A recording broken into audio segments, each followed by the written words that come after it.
Громко, четко, уверенно, не боясь ничего. Так он обратился к чеченскому народу в программе «Времена». На своем родном языке он призвал всех и каждого проголосовать и выбрать мирное будущее. Настоящий мужчина, мусульманин, чеченец. Само имя Лечи родители дали, словно зная, что за человек вырастет в семье. Великодушие, как и у сокола, у него было неизменным качеством. Любовь к родине, людям и желание вершить благое он начал проявлять еще в детстве. Живя в почти нечеловеческих условиях, получая знания от одной лишь единственной книги, как и тысячи своих земляков, высланных в Казахстан, он и в тот момент свято верил и даже сказал, тогда еще ребенок, просто слова, которые стали пророчеством. Враги народа и Аллах учительницу. Вот увидите, мы поедем на Кавказ, мы будем и врачами, и учителями, и строителями. Так и случилось. Вернувшись на родину, окончив среднюю школу, будущий большой начальник, как ему пророчили уже учителя, Лечи Магомадов поступает в Грозненский нефтяной институт. Отсюда и начинается большая лестница в большое будущее, по которой настоящий чеченец гордо, с высоко поднятой головой прошел с первой и до последней ступени. Соблюдать каноны религии, обычаи и традиции ему не помешал ни один политический режим в период советской власти. Яркой чертой сильной личности восхищались, восхищаются и будут до последнего вздоха. Делятся друзья.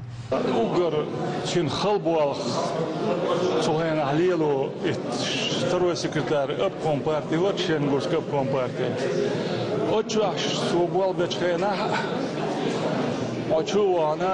Салам алейкум, салам дел чуван мигрдош, ичуер и волметик. Салам да юцер. Генер дюнда хадю алво халде хати.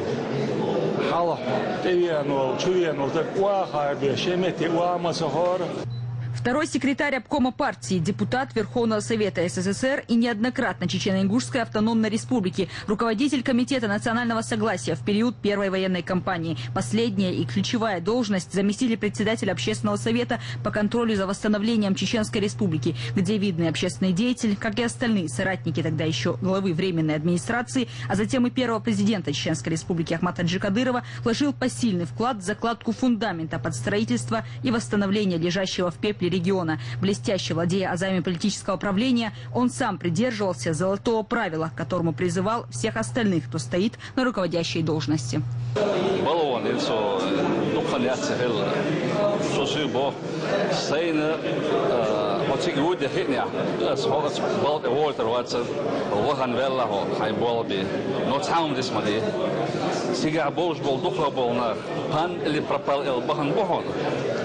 В отличие от них, тебе есть что терять.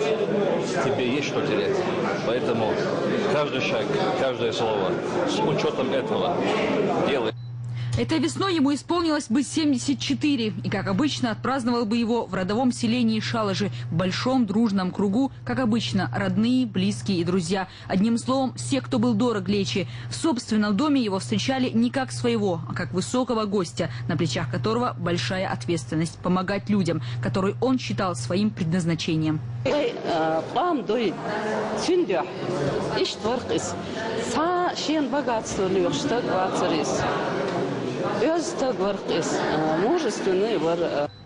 Такой ажиотаж перед местным домом культуры увидишь не каждый день. Это, казалось бы, для небольшого села большое здание заполнено.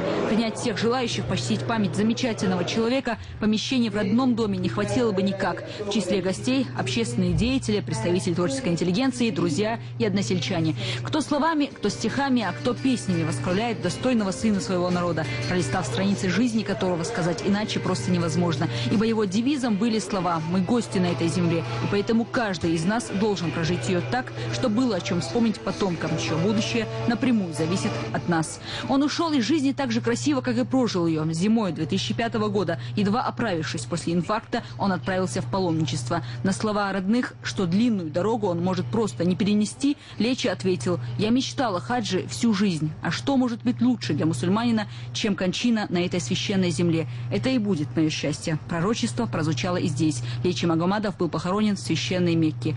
Ева Магомадова, Юсуп Забираев, Заур Магомадов. Новости.